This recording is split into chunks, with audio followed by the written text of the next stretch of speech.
wabarakatuh. Salam sejahtera untuk kita semua.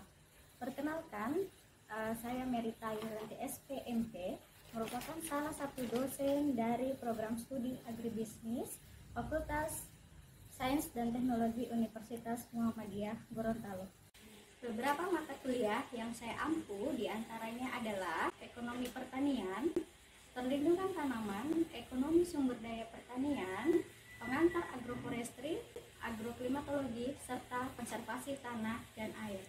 Kesempatan ini saya akan menjelaskan terkait pengajaran yang saya lakukan pada mata kuliah yang saya ampu pada semester 2, yaitu mata kuliah agroklimatologi dengan menggunakan DIA, yaitu Delivery, Interaction, and Assessment.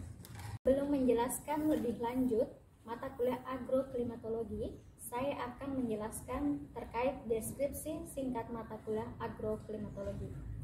Mata kuliah agroklimatologi merupakan mata kuliah wajib mahasiswa program studi agribisnis pada semester 2 dengan topik manfaat perencanaan cuaca atau iklim, fungsi dan komposisi atmosfer, kapita selekta bidang agroklimatologi, radiasi surya, keefektifan radiasi, neraca bahan, suhu udara dan tanah, kestabilan atmosfer, kelembaban, hujan, tekanan udara, evaporasi, klasifikasi iklim, serta keragaman iklim. Tujuan mata kuliah agroklimatologi bertujuan agar mahasiswa dapat mengamati secara langsung dari unsur-unsur penting pembentuk cuaca dan iklim yang dapat mempengaruhi bidang pertanian yang sesuai dengan CPMK mata kuliah tersebut. Setelah kita mengetahui gambaran umum mata kuliah agroklimatologi, saya akan menjelaskan terkait teknik pembelajaran menggunakan DIA, dan yang pertama adalah delivery. Bagaimana mata kuliah ini dapat tersampaikan dengan baik kepada mahasiswa dengan menggunakan beberapa textbook, diantaranya Applied Climatology karangan Griffith. Yang kedua adalah agroklimatologi, aspek-aspek klimatik sistem budaya tanaman karangan Laude Sabarudin, serta buku agroklimatologi di era perubahan iklim global karangan Gusti Rusmayadi. Setelah itu, setiap pertemuan saya akan menggunakan konsep framework atau peta konsep yang memudahkan mahasiswa untuk mengetahui alur permasalahan dalam suatu materi. Dan yang ketiga dengan strategi case method, yaitu memberikan mahasiswa contoh kasus terkait fenomena iklim dan cuaca yang dapat mempengaruhi bidang pertanian, serta beberapa soal yang dapat didiskusikan oleh mahasiswa.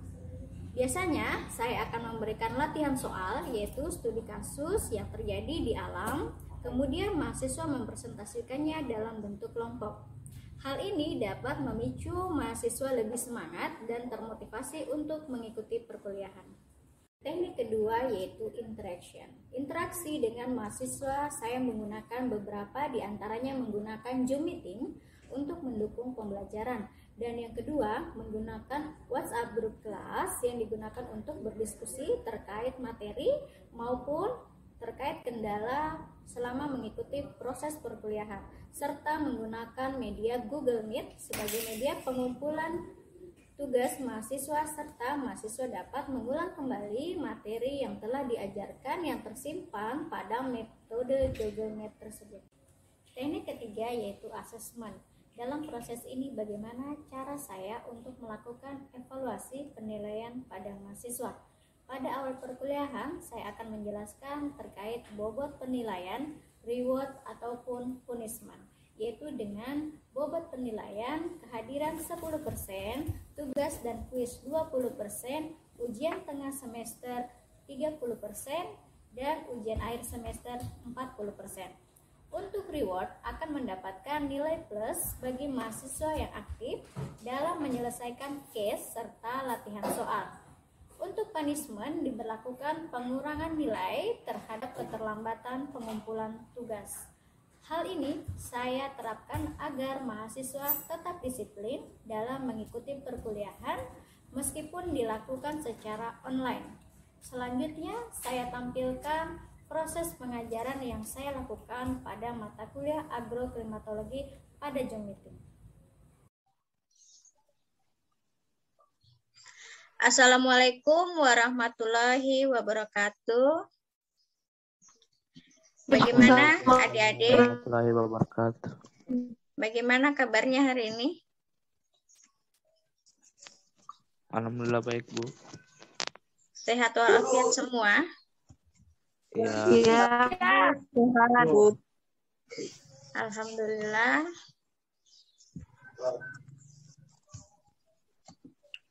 Oke, alhamdulillah hari ini kita ketemu lagi di mata kuliah agroklimatologi. Hari ini kita masuk di pertemuan kedua ya. Iya. Jadi hari ini kita membahas mengenai cuaca dan iklim. Saya jelaskan terlebih dahulu. Bentar.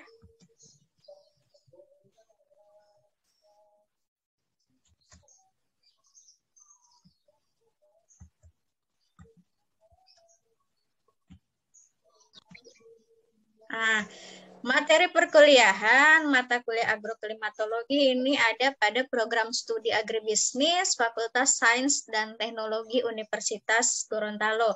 Jadi adik-adik yang ada di semester 2, ini mata kuliahnya mengenai agroklimatologi. Nah, pada minggu kedua ini, mata kuliah ini kita akan membelajarkan, nah di sini kita bisa lihat kemampuan akhir yang diharapkan. Jadi adik-adik itu mampu menjelaskan manfaat informasi cuaca atau iklim dan mekanisme pembentukannya. Nah, jadi di sini itu diharapkan kalian itu bisa dan tahu bagaimana manfaatnya informasi cuaca dan iklim tersebut. Nah, bahan kajiannya itu kita bisa melihat manfaat dan peranan cuaca dan iklim, serta istilah-istilah batasan unsur, serta pengendali cuaca dan iklim. Nah, bentuk pembelajarannya ini kita menggunakan yaitu Zoom meeting, ya. Kita menggunakan Zoom meeting.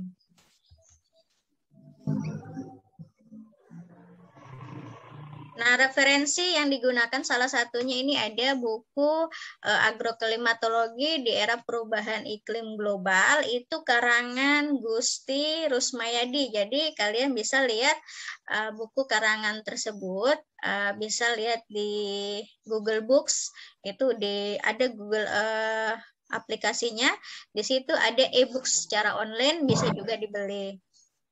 Jadi salah satu referensi yang kita gunakan adalah buku dari Gusti Rusmayadi.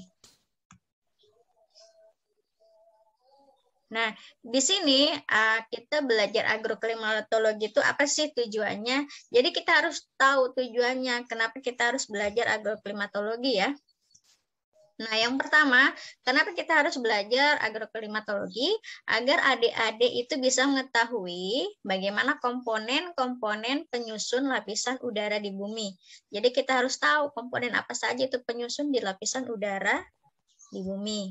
Nah, yang berikutnya, tujuan yang kedua, kita harus memahami unsur-unsur utama cuaca, yaitu sinar matahari, awan, hujan, angin, kelembaban udara, suhu udara, dan tekanan udara. Nah, itu dua tujuan. Nah, tujuan berikutnya kita bisa mengetahui pembagian iklim itu seperti apa di bumi. Nah, tujuan yang keempat, diharapkan memahami hubungan iklim dengan kegiatan manusia. Apalagi kita kan bidang pertanian, jadi kita harus tahu bagaimana hubungan iklim dengan kegiatan-kegiatan pada bidang pertanian. Apalagi kan sekarang ini perubahan iklim itu kan tidak menentu. Hari ini panas, tiba-tiba sore hujan. Tiba-tiba hujan, besoknya hujan seharian. Besoknya lagi sudah panas. Ini perubahan iklim ini sudah tidak bisa kita prediksi lagi. Nah, itu tadi ada 4 tujuan pembelajaran untuk agroklimatologi. Nah, di sini kita lihat apa sih pengertian dan ruang lingkupnya. Adik-adik ada yang tahu pengertian agroklimatologi itu seperti apa? Bagaimana dengan Dina? Apa tahu? Apa pernah dengar apa itu agroklimatologi, Dina? Iya, kalau dari saya, agroklimatologi ini, agro itu pertanian, klimatologi itu ilmu iklim. Jadi kalau kemudian agroklimatologi ini adalah ilmu iklim yang berhubungan dengan pertanian, seperti contoh dalam hal menanam, itu petani bisa memprediksi kapan waktu tanam yang baik dan kapan yang tidak baik. Jadi itu perlunya kita pentingnya kita belajar agroklimat ini agar tahu hal-hal seperti itu. Mungkin Baik, itu salah satu pengertian dari agroklimatologi. Mari kita lihat apa sih pengertian dan ruang lingkupnya. Di sini kita lihat terlebih dahulu apa itu cuaca. Nah, nilai cuaca itu merupakan nilai sesaat di atmosfer serta perubahan dalam jangka pendek. Biasanya itu kurang dari 1 jam hingga 24 jam di suatu tempat di permukaan bumi. Nah, itu pengertian dari cuaca. Kita lihat contohnya. Nah, seperti kita lihat itu data curah hujan di Jambi pada pukul 7 waktu Indonesia Barat. Tanggal 1 bulan 9 tahun 2000. Nah, kita di situ kita lihat nilai unsur-unsur cuacanya. Saat demi saat selama 24 jam di suatu tempat, maka akan mengakibatkan pola siklus yang disebut dengan perubahan cuaca di anural. Kita bisa lihat kan, itu di HP-nya adik-adik kan sudah bisa lihat perakiraan cuaca. Ya. Nah, di situ bisa dilihat cuaca setiap jam itu bahkan berubah-berubah. Nah, yang kemudian, apa sih iklim? Mari kita lihat. Iklim merupakan sintesis atau kesimpulan dari perubahan nilai-nilai unsur cuaca dalam jangka panjang. Jadi kalau cuaca itu siklusnya 24 jam, sedangkan iklim itu unsur cuaca dalam jangka panjang di suatu tempat. Nah, biasanya itu pada suatu wilayah dihitung kurang lebih sekitar 30 tahun. Nah, itu yang membedakan cuaca dan iklim. Nah, iklim itu terbentuk dari data cuaca. Jadi data-data cuaca setiap hari, bahkan setiap jam itu dikumpulkan, sehingga dapat mewakili secara benar keadaan luas dan dalam jangka waktu sepanjang mungkin. Nah, biasanya kan kita, kalau ke BMKG kan, kalau mau penelitian nantinya, adik-adik kan bisa lihat, minta data cuaca per hari. Nah, itu nanti iklimnya bisa dilihat dari tahun pertama hingga tahun ke-30. Nah, kita lihat lagi pengertian yang lainnya. Nah, kalau tadi kita bicara tentang iklim dan cuaca. Nah, kita juga harus tahu meteorologi itu apa, klimatologi itu apa, dan agroklimatologi itu apa. Nah, kalau meteorologi itu cabang ilmunya. Nah, cabang ilmu pengetahuan yang membahas pembentukan dan gejala perubahan cuaca serta fisika yang berlangsung di atmosfer. Jadi itu yang membedakan antara iklim dan meteorologi. Nah, meteorologi itu cabang ilmunya lagi, cabang ilmu pengetahuan itu yang membahas pembentukan dan gejala perubahan cuaca. Nah, ada lagi klimatologi. Nah, apa itu klimatologi? Merupakan ilmu iklim, yaitu cabang ilmu pengetahuan yang membahas sintetis atau statistik unsur-unsur cuaca hari demi hari dalam periode beberapa tahun. Itu tuh biasanya di suatu tempat, itu untuk klimatologi. Nah, seperti yang dijelaskan Kardina tadi, apa sih itu agroklimatologi? Kita kan belajar agroklimatologi, jadi harus jelas dong, harus tahu apa itu pengertian agroklimatologi. Apa itu agroklimatologi? Merupakan suatu ilmu yang mempelajari hubungan antara unsur-unsur iklim dengan produksi pertanian. Nah, agroklimatologi itu merupakan iklim pertanian. Artinya, kita melihat kesesuaian iklimnya terhadap tanaman pertanian. Nah, kita lihat setiap komoditas tanaman memiliki kesesuaian iklim yang berbeda-beda. Contohnya, bagaimana Winces? Idrus, bagaimana itu maksud dari kesesuaian iklim terhadap tanaman pertanian? Apa bisa dijelaskan?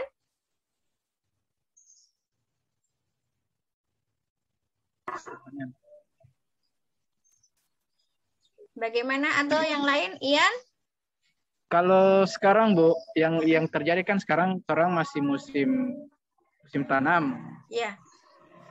Alhamdulillah Bu, itu di kampung saya curah hujan itu terlalu banyak Bu.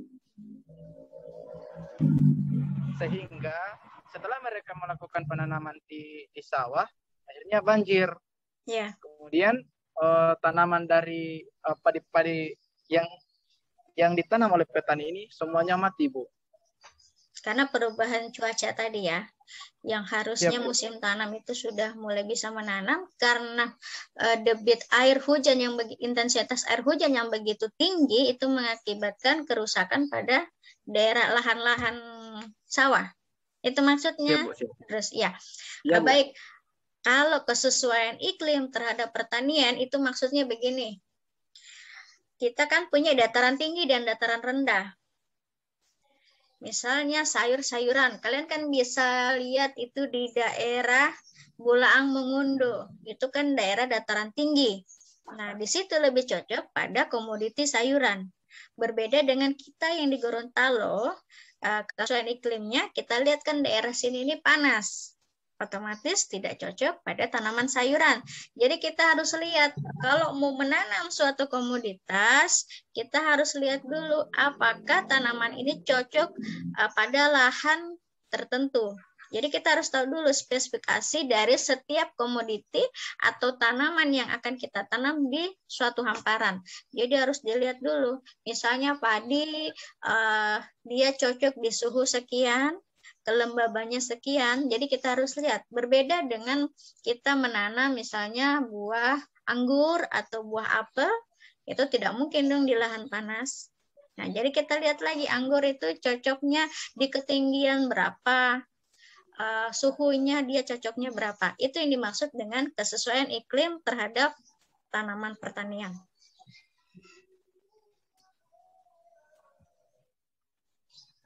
Nah, di sini kita lihat ada beberapa unsur-unsur cuaca atau iklim sama yang saya tadi jelaskan kan, suhu udara, tekanan udara. Jadi kita harus tahu apa saja unsur cuaca dan iklim. Yang pertama itu kita adalah radiasi surya. Nah, di radiasi surya itu ada intensitas, kualitas, dan lama penyinaran. Nah, unsur yang kedua adalah suhu udara dan suhu tanah. Nah, kenapa ada suhu udara dan suhu tanah itu berbeda? Suhu di udara pasti akan berbeda dengan suhu yang ada di tanah. Nah, berikutnya adalah tekanan udara, angin, evaporasi, evapotranspirasi, kelembaban udara, serta pembentukan awan dan hujan. Nah, itu merupakan unsur-unsur cuaca dan iklim.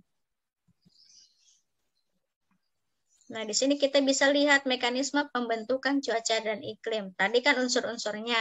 Nah, kita harus lihat dulu faktor pengendalinya apa saja.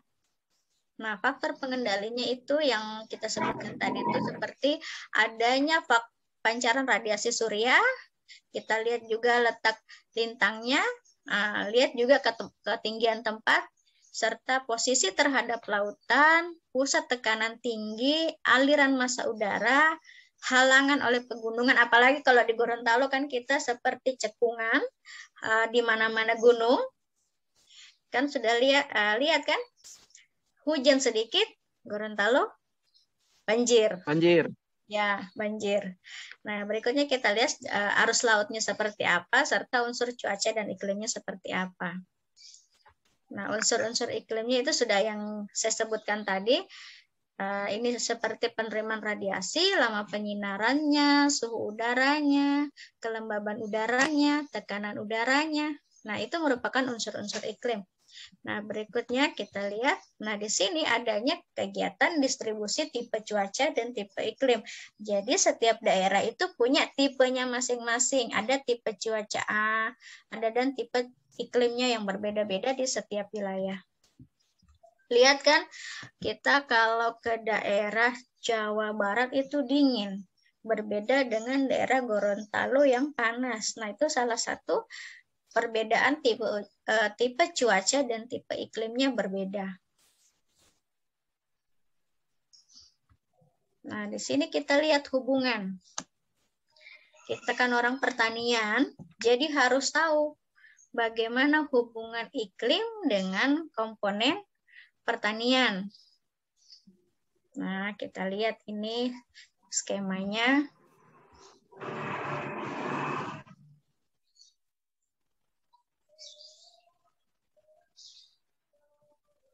Nah, seperti kita lihat hubungan iklim dan komponen pertanian. Kita lihat hubungannya cuaca dengan iklim. Ada hubungannya dengan tanah, ada hubungannya dengan manusia, ada hubungan juga hama dan penyakit. Bagaimana hubungannya manusia dengan iklim? Ada yang bisa jelaskan?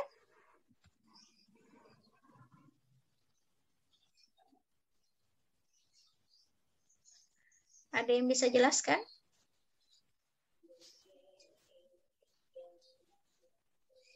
Baik, saya jelaskan apa hubungannya. Di sini kita lihat semakin tinggi intensitas hujan di suatu daerah, maka menimbulkan apa? Banjir, Bu. Banjir. Nah, setelah banjir, masyarakat, tanaman, kena apa dampaknya? Ya? Dampak negatif. Negatif. Salah satunya misalnya pada tanaman itu kena hama, kena penyakit juga kan? Ya. Nah, itu imbasnya ke ternak, imbasnya juga ke tanaman. Nah, kalau di manusia, kalau rusak tanaman, bagaimana manusia bisa mengkonsumsi makanan? Kan kita akan kekurangan pangan kan? Karena rusaknya tanaman tadi yang diakibatkan oleh hama penyakit. Ternak juga kan akan sakit. Musim hujan akan menimbulkan penyakit-penyakit. Nah, ini hubungannya. Nah, berikutnya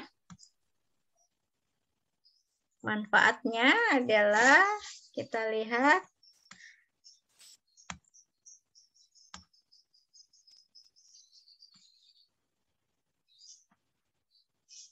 Nah, yang pertama, manfaat yang kita lihat untuk menunjang peningkatan produksi pertanian dengan mengadakan kegiatan. Jadi, belajar agroklimatologi itu apa sih manfaatnya? Kalau tadi kan kita sudah bahas tujuannya untuk mengetahui unsur cuaca dan iklim. Nah, manfaatnya misalnya kita yang pertama, peramalan produksi yang lebih tepat dengan berpegangan pada data cuaca. Seperti yang dijelaskan Idrus tadi kan, kalau kita tidak memperhatikan cuaca terlebih dahulu, bagaimana produksinya bisa berhasil atau tidak? Kayak tadi musim hujan harusnya menanam kan, kalau di kalender tanaman harusnya menanam, tapi karena perubahan cuaca, hujan tidak menentu, akhirnya lahan rusak yang harusnya panen, terendam air, gagal panen. Nah, itu salah satu manfaat kenapa kita harus belajar peramalan produksi. Yang kedua adalah mengadakan peraturan pola tanam, meliputi jadwal pergiliran tanam, pemilihan kultivar untuk penanaman tumpang sari. Jadi kita harus atur di penanaman pertama kita harus menanam apa. Kita harus mengganti pergiliran tanamannya. Jadi di 3 bulan berikutnya kita menanam apa lagi supaya tanaman itu, supaya lahan itu tetap ditanami. Nah, berikutnya manfaat yang ketiga yaitu melakukan kontrol terhadap kondisi lingkungan yang ada di sekitar tanaman dan hewan. Jadi itu merupakan kontrol kondisi lingkungannya. Nah, di situ ada untuk lingkungan mikro maupun lingkungan makronya. Nah, di situ untuk pengendalian kecepatan angin itu diharapkan bagi kita itu menanam pohon pelindung. Lihat kan di sekitaran ini pohon pelindungnya. Nah, berikutnya setelah manfaatnya kita lihat lagi.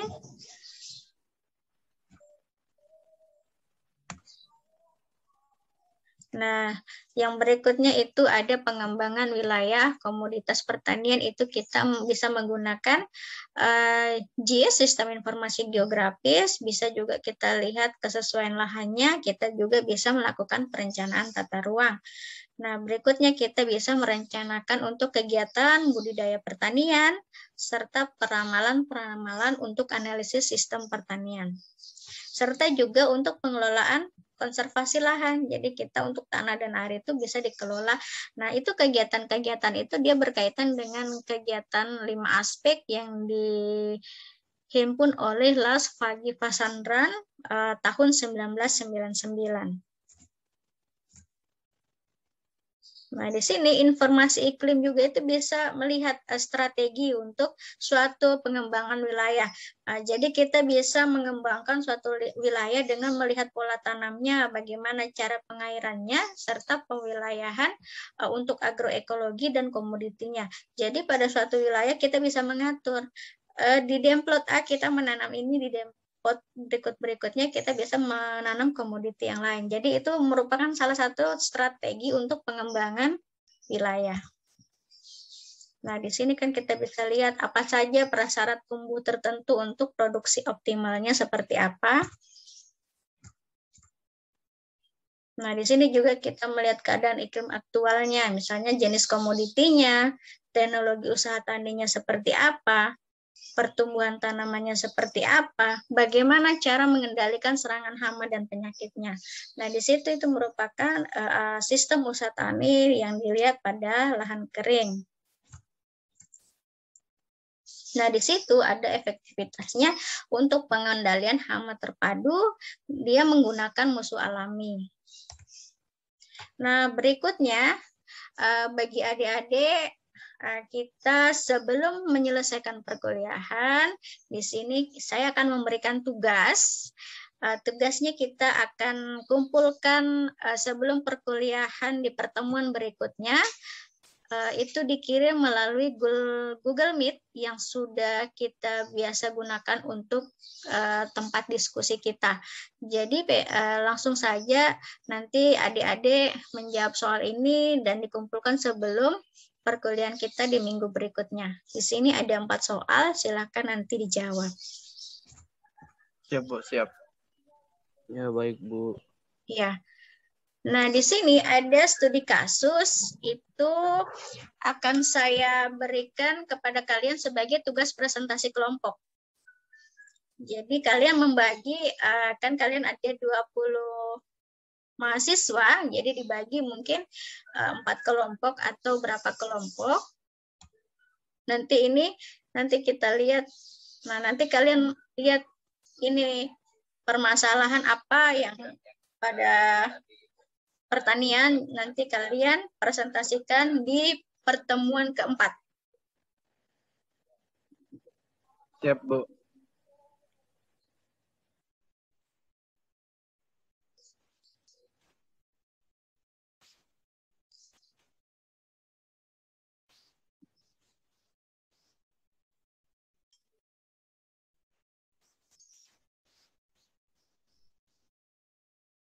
Oke, nanti silakan kalian lihat materinya, nanti saya share juga ke WhatsApp group, saya share juga ke Google Meet-nya kalian, supaya jadi bahan nanti untuk presentasi ya. Berikutnya saya berikan salah satu contoh kegiatan praktikum agroklimatologi dalam menentukan pola tanam berdasarkan keadaan iklim. Jadi kalian bisa lihat ini. Ini salah satu contoh kegiatan praktikum. Jadi nanti adik-adik juga akan melakukan praktikum bersama-sama dengan saya. Jadi kita akan pergi ke BMKG. Mungkin nanti setelah ujian tengah semester, nanti kita akan praktikum bersama. Nah, ini salah satunya kita menentukan pola tanamnya berdasarkan keadaan iklim.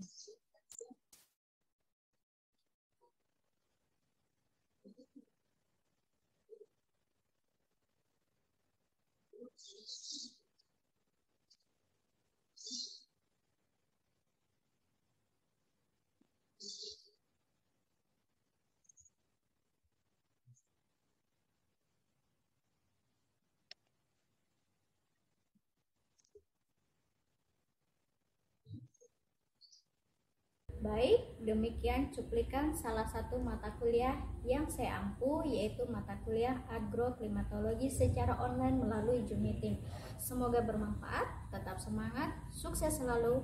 Wassalamualaikum warahmatullahi wabarakatuh.